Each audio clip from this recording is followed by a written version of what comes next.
Hi, welcome to HardReset.Info. Now I can show you how to change vertical camera sensitivity on Wukong game. So firstly, we should click on Escape button to open equipment menu. Then choose Settings and click Camera.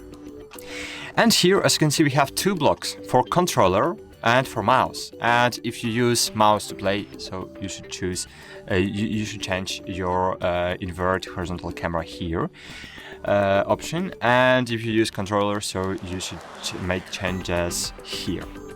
So what this feature does?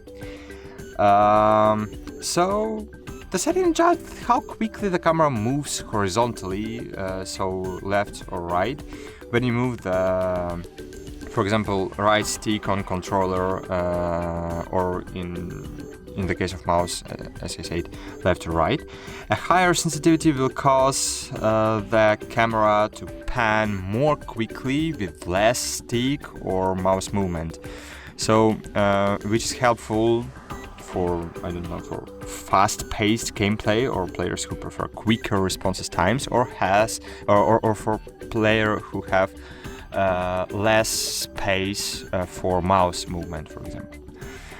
So that's it. Thanks for watching. Like this video, subscribe to our channel, and bye.